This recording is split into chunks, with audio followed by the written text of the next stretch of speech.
I still remember the exact moment my world came crashing down. It wasn't when my husband left me for his secretary, or when I lost my job during the pandemic. No, it was on a sunny Tuesday afternoon in our kitchen in suburban Connecticut, when my mother-in-law looked my brilliant daughter straight in the eyes and said those words that would change everything.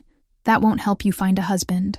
My name is Monica, and I'm about to tell you the most insane story of how one comment about my daughter's acceptance to Yale University tore my family apart and led me down a path of revenge I never thought I was capable of. Hey guys, if this story already has you hooked, please hit that like button, let me know in the comments where you're watching from, and don't forget to follow the channel for more incredible true stories like this one. Trust me, you're not going to want to miss what happens next. Let me back up a little. My daughter Emma is 18, brilliant as hell, and had just gotten the news that would make any parent burst with pride. Yale University, full scholarship, pre-med track. I mean, we're talking about a kid who spent her weekends volunteering at the local hospital instead of hanging out at the mall like other teenagers. When that thick envelope arrived with the Yale logo, I literally screamed so loud that our neighbor Mrs. Patterson came running over thinking someone was getting murdered. Emma and I were crying, hugging, dancing around our living room like complete lunatics. This was it, our ticket out of the middle-class struggle, the validation that all those sleepless nights helping her with homework, all those sacrifices, had been worth it.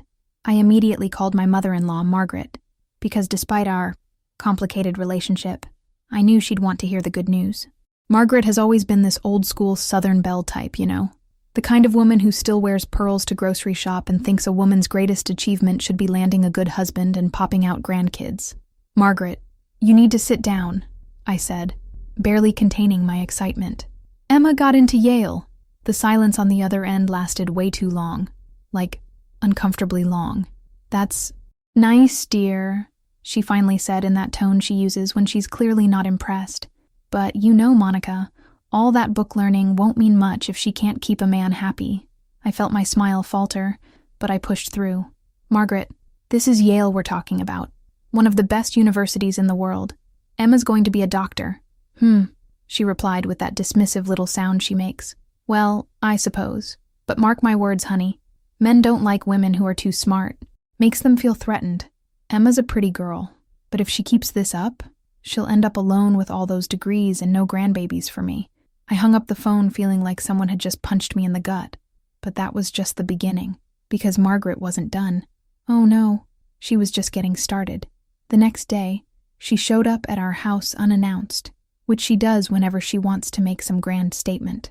Emma was in her room, probably researching dorm room essentials or course catalogs, still riding high on her Yale acceptance. Margaret walked into our kitchen like she owned the place, set her designer purse down on the counter, and fixed me with that look. You know the one. Like she's about to deliver some profound wisdom that us common folk couldn't possibly understand on our own. Monica, darling, she started, I've been thinking about Emma's situation, and I believe we need to have a serious family discussion. What situation? I asked, already feeling my blood pressure rising. This Yale business. I think we're making a mistake encouraging her.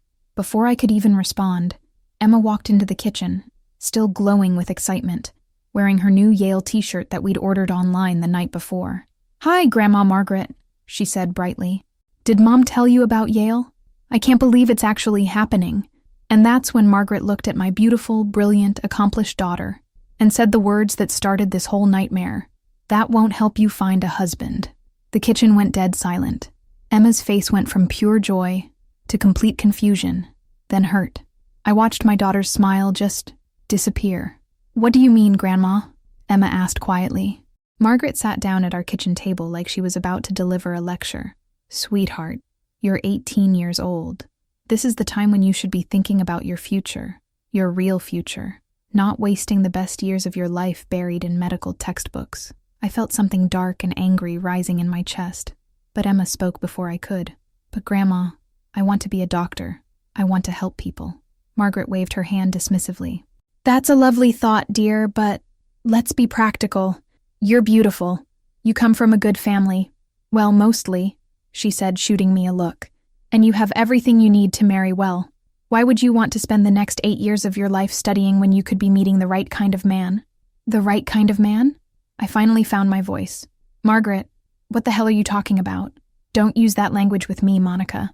I'm talking about securing Emma's future. Real security. Do you know how many brilliant women end up alone because they scared off every decent man with their degrees and their careers? Emma looked like she might cry. My baby girl, who had worked so hard for this moment, was being told that her greatest achievement was actually a mistake. That's when I realized that this wasn't just about one comment. This was about something much bigger, much more dangerous, and Margaret wasn't going to stop here.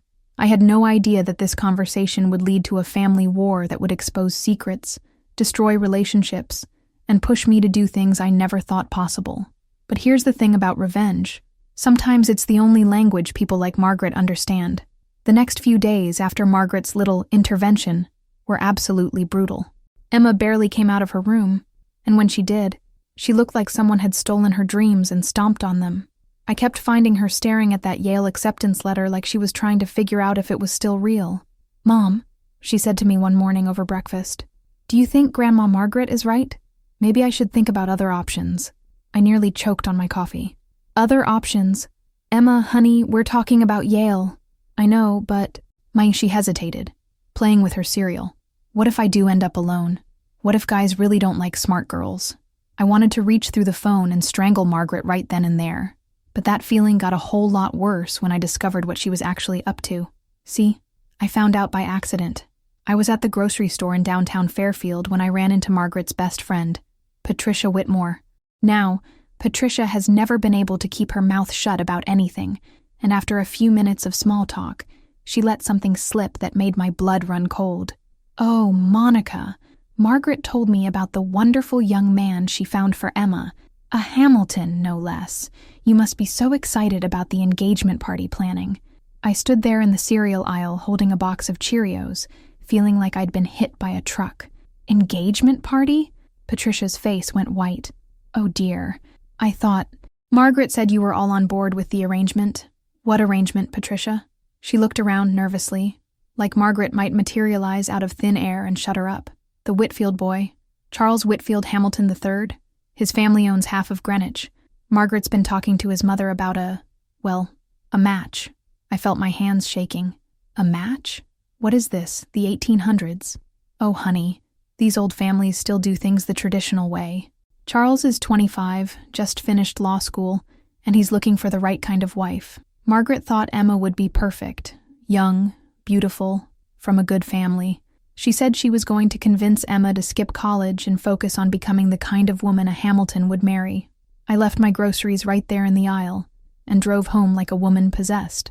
When I walked into my house, I found Margaret sitting in my living room with Emma, showing her pictures on her phone. "Oh, Monica," Margaret said brightly, like she hadn't just been plotting to derail my daughter's entire future. "Perfect timing. I was just showing Emma some photos of Charles. Isn't he handsome?" Emma looked up at me with confusion written all over her face. "Mom, Grandma Margaret says there's someone she wants me to meet. She says he's from a really important family and that maybe we could go on a date?" I felt that dark feeling rising in my chest again, but this time it was mixed with something else. Pure, unadulterated rage. "Emma, honey, can you give your grandmother and me a minute to talk privately?" "Sure, Mom." Emma practically ran out of the room. Smart girl. She could feel the tension. The second Emma was gone, I turned to Margaret. "What the hell do you think you're doing?" Margaret's sweet old lady act dropped instantly. "I'm securing that girl's future, which is more than you've ever done." Securing her future? She's 18 years old. She just got into Yale, and she's going to turn it down, Margaret said calmly, like she was discussing the weather. "I've already spoken to Charles's mother. The families have agreed in principle. Emma will marry Charles next summer. A beautiful June wedding at the country club. She'll have everything she could ever want. Everything except her own life." Margaret stood up, and for the first time, I saw the real her. Not the sweet grandmother act, but the cold, calculating woman who had been pulling strings behind the scenes for God knows how long. "Listen to me very carefully, Monica. That girl is a Hamilton by blood, whether you like it or not. My son may have made the mistake of marrying beneath his station, but I won't let his daughter make the same error. Emma will marry Charles. She will live the life she was meant to live, and she will give me the great-grandchildren I deserve. Over my dead body." Margaret smiled, and it was the most chilling thing I'd ever seen. "If that's what it takes, dear. You see, I've done some research into your little family's finances. That house you're so proud of? The one with the second mortgage you took out to pay for Emma's SAT prep and college applications? Well, Charles's family has some very interesting connections in the banking industry. My stomach dropped. What are you saying? I'm saying that Emma has a choice. She can marry Charles and live happily ever after. Or she can watch her mother lose everything trying to chase some impossible dream of medical school. Because trust me, darling, I have the power to make your life very, very difficult. That's when I realized that this wasn't just about Emma's future. This was about control. Margaret had been playing a long game, and she was willing to destroy our entire family to get what she wanted. But she made one crucial mistake. She underestimated how far a mother will go to protect her child. As I watched Margaret gather her things and walk out of my house like she owned it, I made a decision.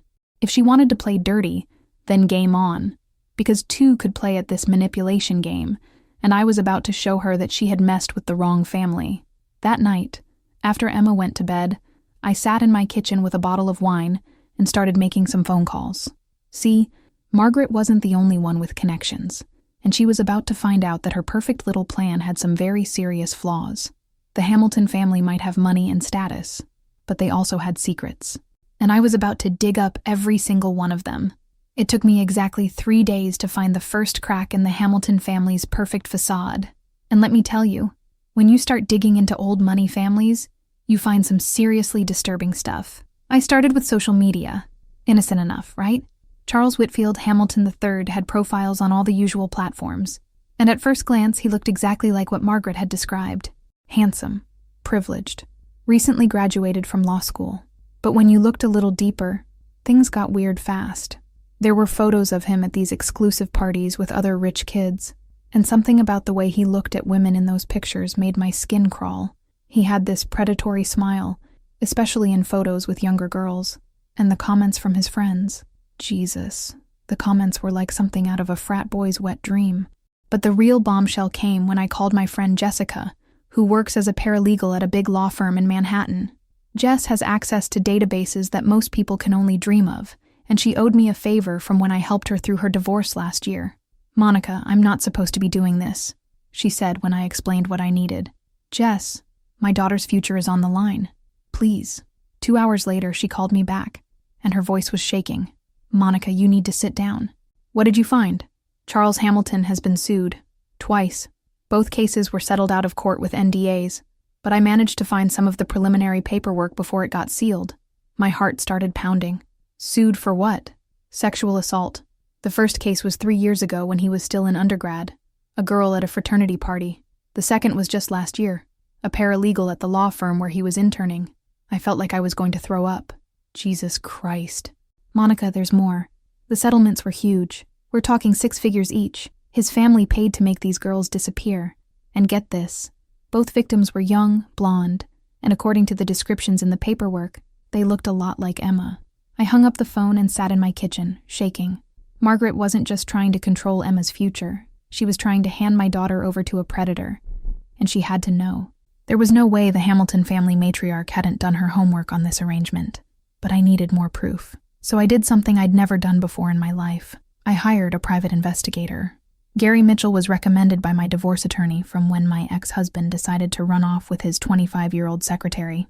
Gary was this gruff ex-cop who specialized in digging up dirt on wealthy families, and he was expensive as hell. But I figured Emma's safety was worth going into debt for. "Mrs. Hamilton," he said when we met at a dingy diner outside of town, "I've done some preliminary research on your target, and I gotta tell you, this rabbit hole goes deep." "How deep?" Gary slid a manila folder across the table.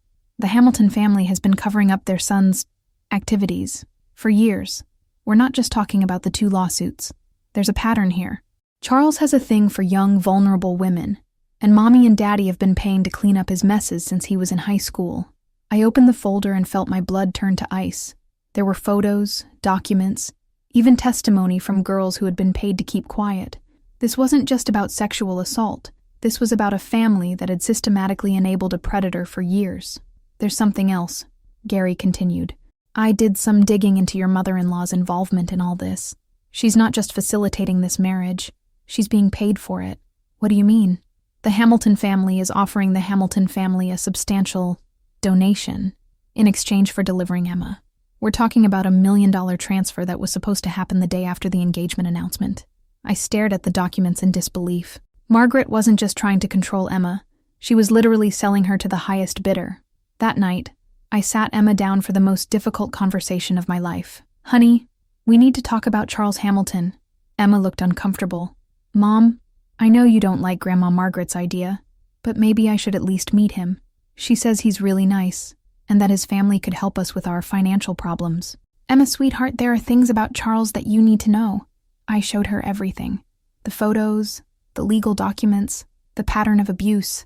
I watched my daughter's face go from confusion to horror to pure rage. "She knows," Emma whispered. "Grandma Margaret knows all this, and she still wants me to marry him." "Not just marry him, honey. She's being paid to deliver you to him."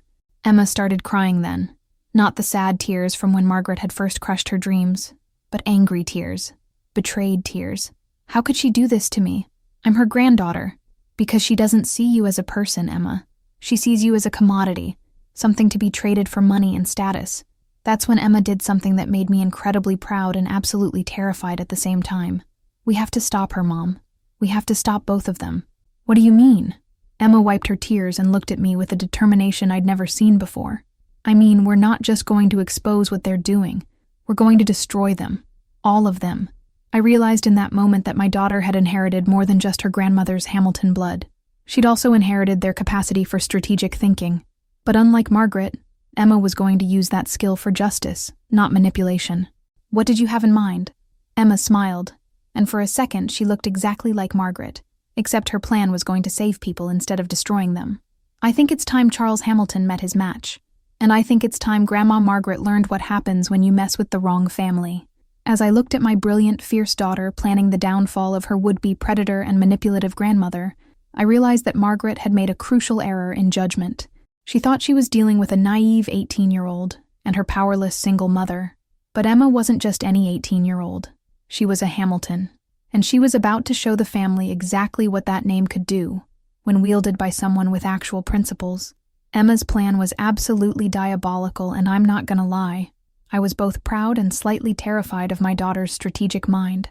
The girl had basically turned into a criminal mastermind overnight, except her crimes were going to be completely legal and absolutely devastating. "Okay, Mom, here's what we're gonna do," she said, spreading out papers across our kitchen table like she was planning a military operation. "We're not just going to expose Charles and Grandma Margaret. We're going to give them exactly what they think they want, and then we're going to watch their whole world crumble." "What do you mean?" Emma pulled out her phone and showed me the fake social media profiles she'd been creating. "I'm going to catfish Charles Hamilton, make him think he's talking to his dream girl, young, naive, impressed by money and status. I'm going to get him to incriminate himself, and then we're going to destroy him." I stared at my daughter. "Emma, that's incredibly dangerous. What if he figures out it's you?" "He won't. Look." She showed me the profile she'd created. Ashley Thompson, supposedly a 19-year-old from a small town in Ohio, attending community college and dreaming of a better life. The photos were of a real girl Emma had found who looked similar to her but not identical, someone who had agreed to help after Emma explained the situation. "I've been researching his online behavior for days. Charles has a type, and he's predictable. He goes after girls who seem vulnerable and easily impressed. Ashley Thompson is going to be perfect bait." Over the next week, I watched my daughter become someone I barely recognized. She spent hours crafting messages to Charles, playing this innocent small-town girl who was absolutely fascinated by his wealth and status. And it worked. The guy fell for it completely. Charles started sending Ashley increasingly inappropriate messages, photos, and eventually, detailed descriptions of what he wanted to do to her. But the real goldmine came when he started bragging about his past conquests. "Look at this, Mom." Emma showed me Charles's latest message. In it, he was boasting about how easy it was to manipulate young women, how his family's money and connections meant he could get away with anything, and how he was looking forward to breaking in his future wife. But that wasn't even the worst part. Charles had started sending Ashley photos and videos, evidence of activities that would not only destroy his reputation, but potentially land him in jail. "We've got him," Emma said, downloading everything to multiple secure drives. But now comes the fun part. What's the fun part? Operation Thanksgiving dinner.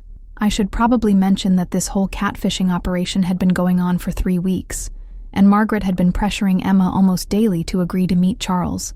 She'd planned this elaborate Thanksgiving dinner where both families would come together, and Charles would officially ask for Emma's hand in marriage.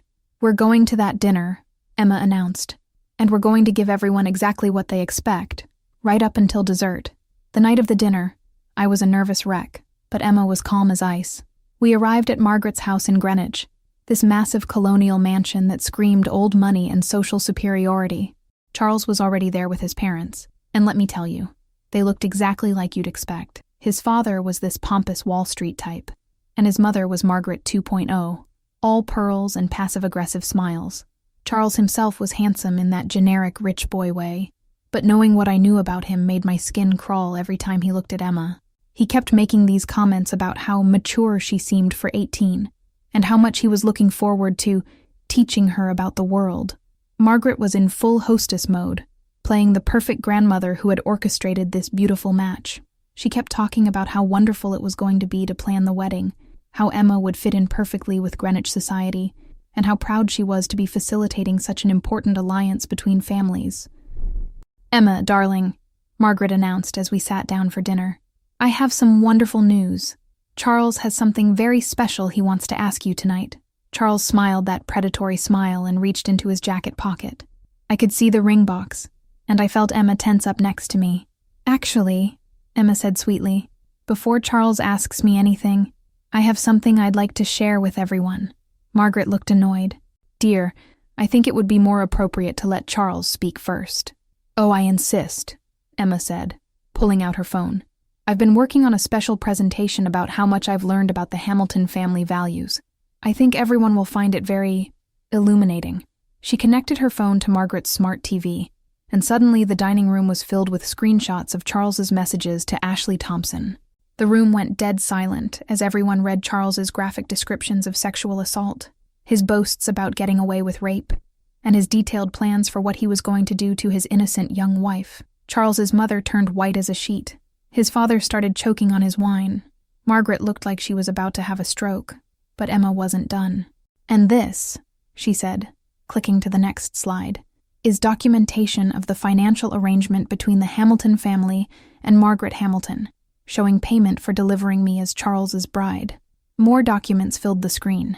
Bank transfers, email communications, even recorded phone calls between Margaret and Charles's mother discussing the transaction. "You see," Emma continued in that same sweet voice, "I've spent the last 3 weeks learning all about my potential husband and the wonderful family arrangement that was made without my knowledge, and I have to say, I'm incredibly grateful for the education." Charles finally found his voice. "You little bitch, how did you—" "I would be very careful about what you say next," Emma interrupted, "because everything in this room is being recorded, and I have copies of all this evidence stored in multiple secure locations, including the photos and videos you sent to Ashley Thompson, which, by the way, constitute federal crimes." Margaret stood up, shaking with rage.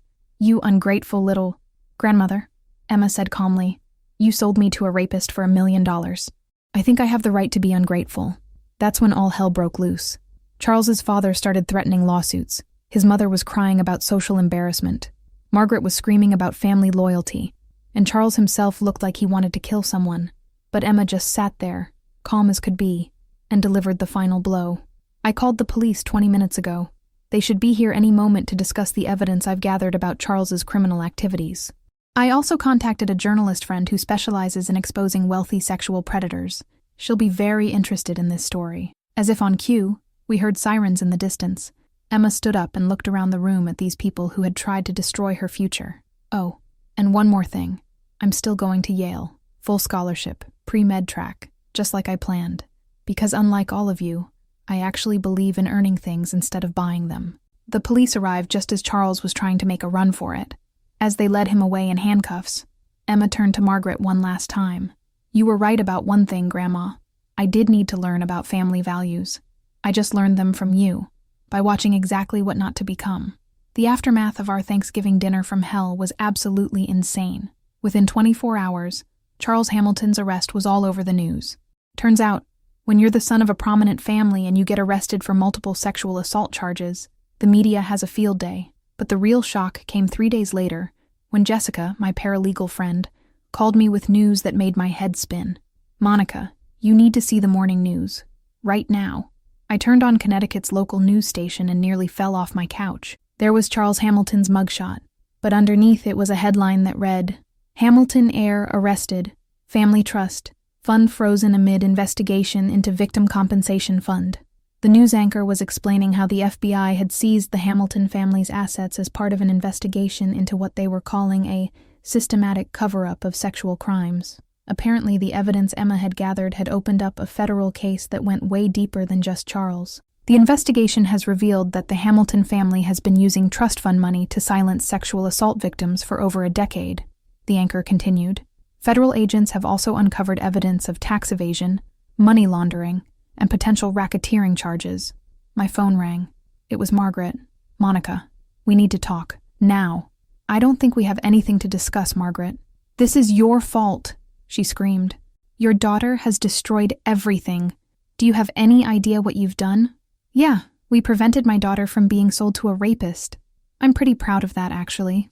The family attorneys are saying that Charles's arrest could trigger investigations into all of our financial arrangements. If they find out about the offshore accounts, about the tax shelters, about the inheritance manipulations." That's when it hit me. Margaret wasn't just upset about Charles getting arrested. She was terrified that her own illegal activities were about to be exposed. "What inheritance manipulations, Margaret?" Silence. "Margaret, what the hell have you been doing?" "Nothing that concerns you," she said, but her voice was shaking. That's when Emma walked into the room and gestured for me to put the phone on speaker. She had this look on her face that I was starting to recognize, the look that meant she'd discovered something big. "Actually, Grandma Margaret," Emma said loudly, "I think Mom would be very interested to know about Dad's real inheritance." I heard Margaret gasp. "Emma, you don't know what you're talking about." "Don't I? Tell me, Grandma, where exactly is the $2 million that Dad left for me and Mom when he died?" My blood went cold. When my husband died in a car accident 2 years ago, Margaret had told us that he'd left everything to her in his will, with provisions for Emma's college fund, but nothing for me. I'd been struggling financially ever since, working 2 jobs just to keep our house. "I don't know what you're talking about," Margaret said, but she sounded panicked. Emma pulled out a manila folder. Apparently, my daughter had been busy with more than just catfishing operations. "I'm talking about the life insurance policy worth $2 million that was supposed to go to Mom as the beneficiary. I'm talking about Dad's 401k, his savings accounts, and his share of the family trust that you've been hiding from us for 2 years. I felt like the room was spinning. "Emma, what are you saying?" "I'm saying that Grandma Margaret has been stealing from us. She forged documents to make herself the beneficiary of Dad's life insurance. She's been collecting his pension payments. She even managed to get herself named as the executor of his estate, and then forgot to mention several major assets." Margaret hung up the phone. I stared at my daughter in complete shock. "How did you find all this out? Remember Gary, the private investigator you hired? Well, I asked him to do some additional digging while he was researching Charles. Turns out financial fraud runs in the Hamilton family." Emma spread out documents across our table. Bank records, insurance policies, legal documents that I'd never seen before. "Mom, we're not broke. We never were. Dad left us enough money that you could have quit both your jobs and focused on helping me get ready for college. We could have paid for Yale out of pocket if we needed to." I started crying, not just because of the money, but because of what this meant. Margaret had been manipulating us for 2 years, keeping us struggling and desperate so that she could control our lives. She'd made me feel like a failure as a provider, made Emma feel guilty about the cost of her education, all while sitting on millions of dollars that rightfully belonged to us. "There's more," Emma said gently.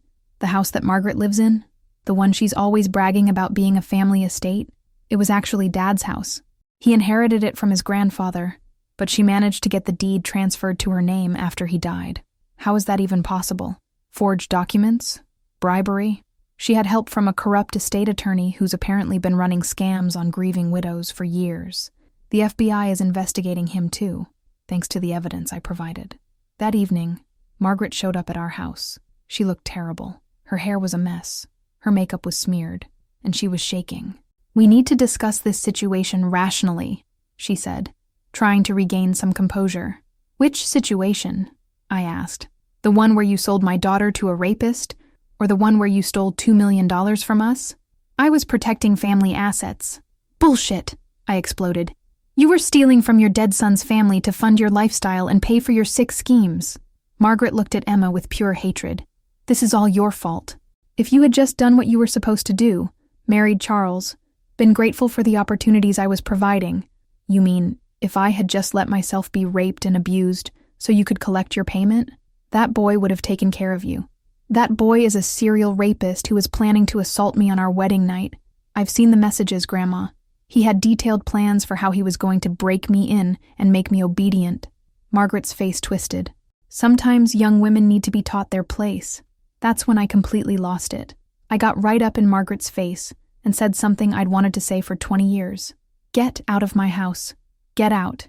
And don't you ever come back. You're not welcome here. You're not a part of this family anymore. And if you ever try to contact Emma again, I'll have you arrested for harassment. You can't cut me out. I'm Emma's grandmother. You're a criminal, Emma said calmly. And tomorrow morning, I'm filing charges against you for fraud, identity theft, and conspiracy. Mom's filing a civil lawsuit to recover every penny you stole from us, plus damages. And we're both going to testify in Charles's trial about how you facilitated his crimes. Margaret looked between us, realizing that she had lost completely. Her perfect plan had not only backfired, it had exposed every illegal thing she'd been doing for years. You'll regret this, she said as she headed for the door. Both of you. The only thing I regret, Emma called after her, is that it took me 18 years to see who you really are. After Margaret left, Emma and I sat in our kitchen, surrounded by evidence of years of manipulation and theft. But for the first time in months, I felt hopeful. So, I said to my brilliant daughter, ready for Yale? Emma grinned. More than ever. And Mom, we're going to pay for it with Dad's money, in a house that's actually ours, while Grandma Margaret rots in federal prison. Sometimes justice tastes better than revenge, but sometimes if you're lucky, you get both. 2 weeks after our confrontation with Margaret, the Hamilton family empire started collapsing faster than a house of cards in a hurricane. And let me tell you, watching entitled rich people lose everything is way more satisfying than I ever imagined. It started with Charles's arraignment.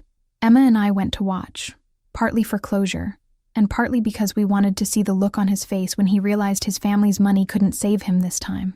The courtroom was packed with reporters, and Charles looked absolutely pathetic in his orange jumpsuit. His attorney, some hotshot from Manhattan who probably charged more per hour than I used to make in a month, tried to argue that the evidence against Charles was obtained illegally. But here's the beautiful thing about our plan. Everything Emma had done was completely legal. Catfishing isn't a crime when you're gathering evidence of actual crimes. The judge denied bail, citing Charles as a flight risk and a danger to the community. As they led him back to his cell, he looked directly at Emma and mouthed, "I'll get you for this. Big mistake."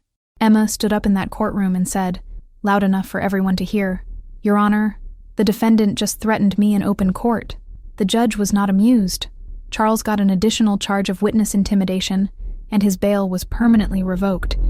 But the real fireworks started when the FBI raid on Margaret's house made the evening news. I was making dinner when Emma called me from her room. "Mom, turn on Channel 8 right now." There on my television screen was aerial footage of Margaret's mansion crawling with federal agents. They were carrying out box after box of documents, computers, and what looked like several safes. The news reporter was practically drooling with excitement. FBI agents have been searching the Greenwich estate of Margaret Hamilton for over 6 hours as part of an ongoing investigation into financial fraud, tax evasion, and conspiracy charges. Sources close to the investigation say that Mrs. Hamilton has been operating an elaborate scheme to defraud family members and manipulate inheritance documents for over a decade. My phone started ringing immediately. First, it was Gary, our private investigator. "Monica, you need to know that the FBI wants to interview you and Emma. You're not in trouble. They want you as witnesses. It looks like Margaret's crimes go way beyond what we uncovered." Then it was the estate attorney who had been handling my husband's will. "Mrs. Hamilton, I need to inform you that I've been contacted by federal investigators about irregularities in your husband's estate. It appears that several documents I was provided may have been forgeries." Finally, it was a reporter from the Hartford Courant who had gotten my number somehow. "Mrs. Hamilton, we're doing a story about the FBI investigation into your mother-in-law. Would you be willing to comment on how her alleged crimes affected your family?" I hung up on the reporter, but I have to admit, part of me was tempted to tell the whole world exactly what Margaret had put us through. The next morning, Emma and I met with FBI agent Sarah Chen at their field office in New Haven. Agent Chen was this sharp, no-nonsense woman who reminded me a lot of Emma, brilliant, focused, and absolutely relentless when she smelled injustice. Mrs. Hamilton, we need you to understand the scope of what we're dealing with here, Agent Chen began. Your mother-in-law has been operating what we're calling a family fraud enterprise for at least 15 years. You and Emma are not her only victims. She showed us a chart that looked like something out of a crime movie. Photos connected by red string, bank account numbers, forged documents, and names of other family members I'd never heard of. We've identified at least 12 other cases where Margaret Hamilton used her position as family matriarch to manipulate inheritance documents, forge wills, and steal from grieving relatives. We estimate that she's stolen over $20 million from family members over the years. Emma leaned forward. $20 million? That's just what we can prove so far. We think the actual number is much higher. She's been using the stolen money to fund a lifestyle that includes multiple properties, expensive cars, and what appears to be regular payments to various attorneys and officials to help cover up her crimes. Agent Chen pulled out another folder. She's also been running what we can only describe as a marriage brokering operation. Charles Hamilton wasn't the first young man she tried to match with vulnerable young women from the family. We found evidence of at least 5 other arrangements where she received substantial payments for facilitating marriages between wealthy men and much younger relatives. I felt sick. You mean she's been selling other girls? That's exactly what she's been doing. And based on what we're discovering about these men, she knew exactly what kind of people she was handing these young women over to. Agent Chen showed us police reports, restraining orders, and settlement agreements involving Margaret's previous matches. It was a pattern of abuse that went back years, and Margaret had been at the center of all of it. The good news, Agent Chen continued, is that your daughter's evidence is helping us build cases against several other criminals. Charles Hamilton's arrest has led to investigations into his friends and associates. We're looking at what appears to be an entire network of wealthy men who have been buying access to young women through family connections. Emma was quiet for a long time, processing everything. Finally, she asked, "What happens to Margaret now?" She's looking at federal charges that could put her away for the rest of her life. Fraud, conspiracy, racketeering, tax evasion, money laundering. We're talking about decades in federal prison. As we left the FBI office, Emma was unusually quiet. When we got to the car, she finally spoke. "Mom, I keep thinking about all those other girls, the ones who didn't have someone to protect them, who didn't figure out what was happening in time. I know, honey. I want to do something about it. I want to make sure this never happens to anyone else." That's when my brilliant daughter came up with her next plan. And this one was going to be even more devastating than her takedown of Charles. What if we used Margaret's own money, the money she stole from us and other families, to create a foundation that helps young women escape situations like this? What if we turned her criminal enterprise into something that actually protects people, instead of exploiting them? I looked at my 18-year-old daughter, who had already brought down a sexual predator and exposed a family crime syndicate, and realized she was just getting started. That's a beautiful idea, Emma. But how do we make it happen? Emma smiled that determined smile I was getting used to. Leave that to me, Mom. I've got some ideas about how to make Margaret pay for her crimes in ways she never saw coming. As we drove home, I couldn't help but think about how much our lives had changed in just a few weeks. We'd gone from struggling to survive financially to discovering we were actually wealthy. We'd gone from being Margaret's victims to being the instruments of her destruction. And now, we were about to turn her own criminal proceeds into a force for justice. Margaret had tried to sell my daughter to a rapist and steal our future. Instead, she'd unleashed a force of nature that was going to make sure no other family ever suffered the way we had. Sometimes the best revenge is making sure the person who hurt you can never hurt anyone else again. 6 months later, I was sitting in a federal courthouse watching Margaret Hamilton get sentenced to 25 years in federal prison. She looked nothing like the polished, intimidating woman who had tried to control our lives.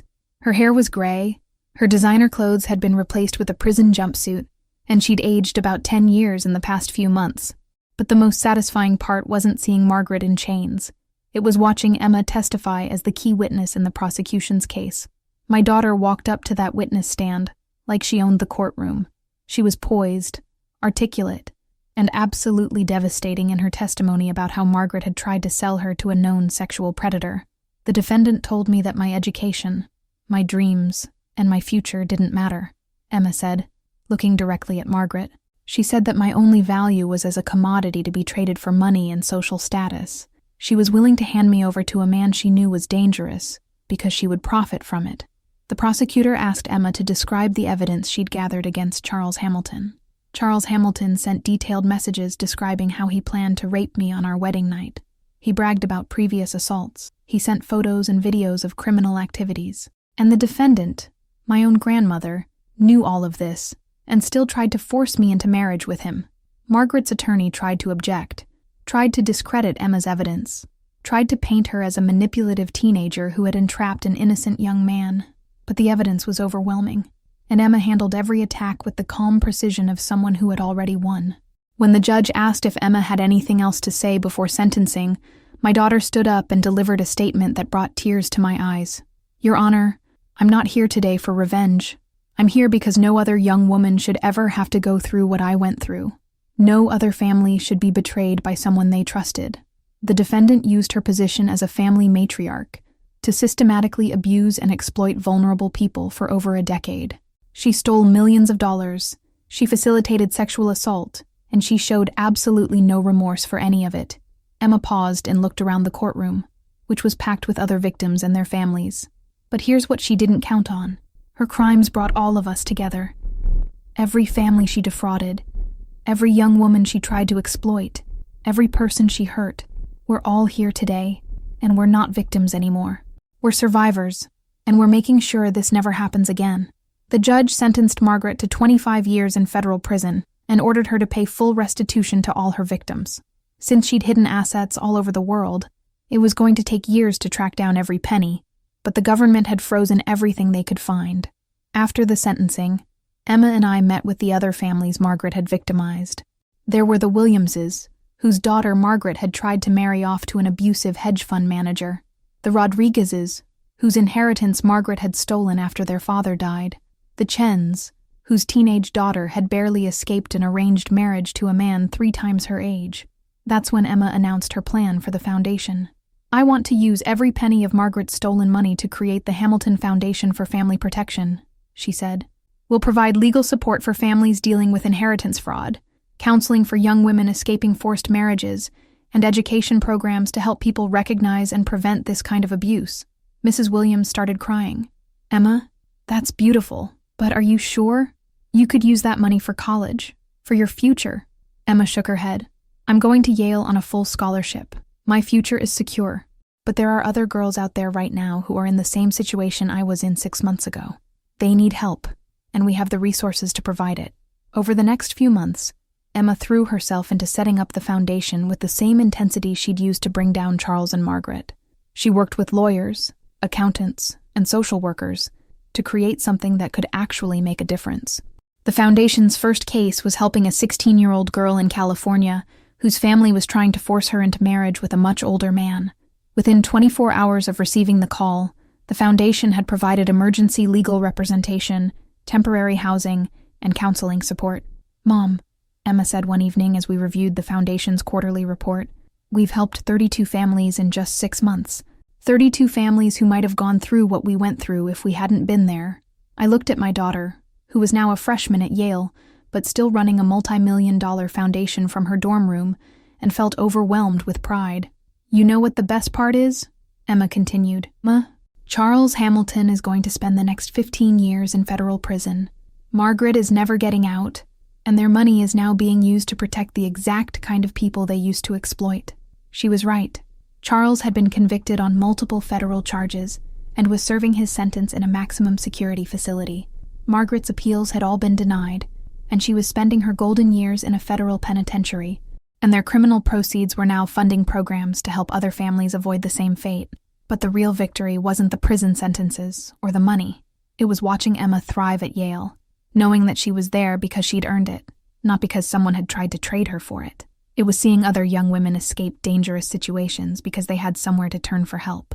It was knowing that Margaret's legacy wasn't going to be one of manipulation and abuse, but of justice and protection for the vulnerable.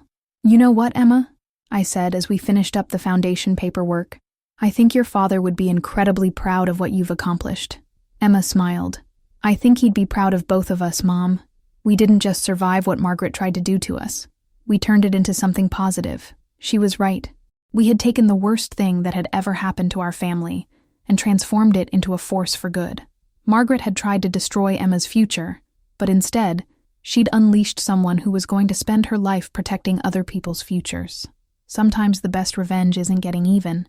It's making sure that the person who hurt you can never hurt anyone else, while using their own resources to heal the damage they caused. Margaret Hamilton thought she was buying and selling people's lives. Instead, she'd funded her own destruction and created a legacy of justice that would outlast her by generations. And my brilliant daughter? She was just getting started. 1 year later, I was standing in Yale's graduation amphitheater, watching Emma deliver the keynote speech for incoming freshmen. She was only a sophomore, but the university had asked her to speak because of her advocacy work and the foundation she'd built. A year ago, Emma began, someone very close to me told me that my dreams didn't matter, that my education wouldn't help me find a husband, and that my only value was what I could provide to someone else. Today, I want to talk to you about why that person was wrong, and why your dreams, all of your dreams, matter more than anyone else's expectations.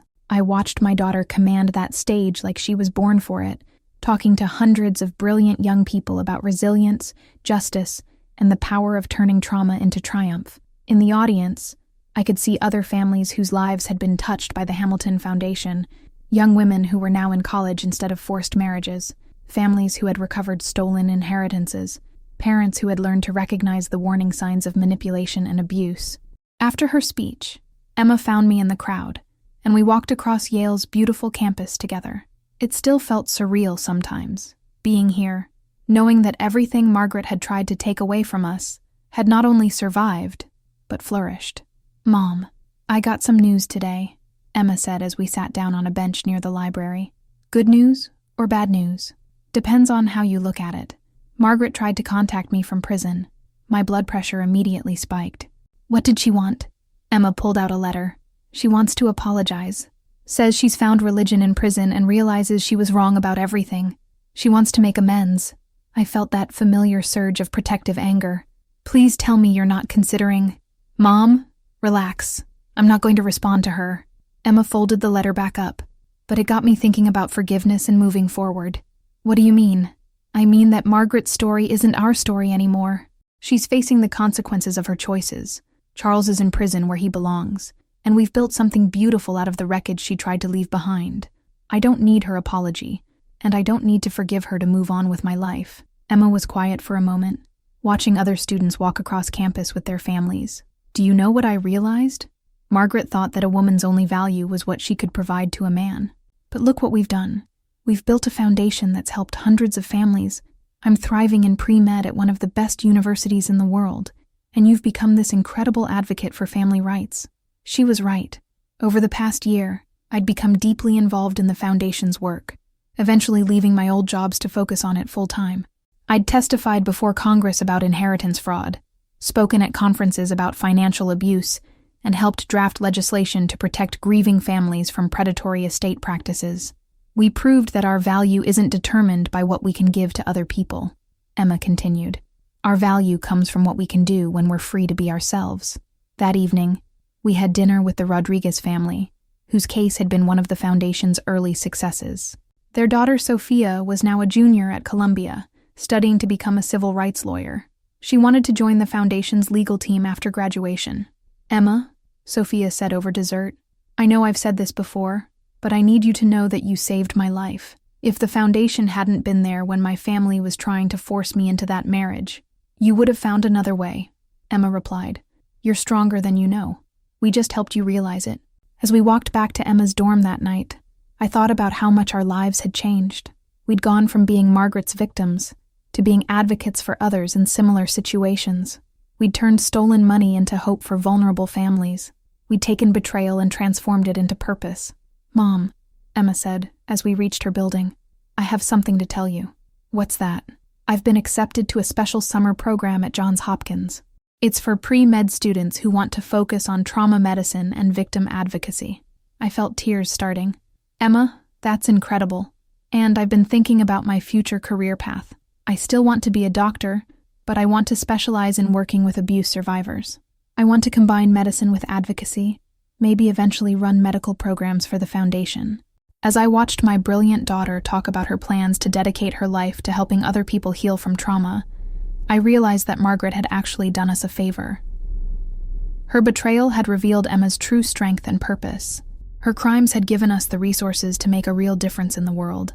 Her manipulation had taught us the value of authentic relationships built on love and respect, rather than control and obligation. You know what the best part is? I said to Emma as we hugged goodbye. What's that? Margaret thought she was destroying your future, but she actually helped you find your calling. She thought she was teaching you your place, but she actually taught you to fight for other people's freedom. She thought she was winning, but she actually handed you the tools to make sure no one else would ever suffer the way we did. Emma smiled. And the foundation is just the beginning, Mom. I have so many ideas for expanding our reach, for creating new programs, for building partnerships with other organizations. Margaret's money is going to keep protecting families for decades to come. As I drove home that night, I thought about the letter Margaret had sent from prison. She wanted forgiveness, wanted to make amends, wanted to somehow undo the damage she'd caused. But some damage can't be undone. It can only be transformed into something better. Margaret had tried to sell Emma to a predator, but instead she'd unleashed a protector. She'd tried to steal our future, but instead she'd funded a legacy of justice.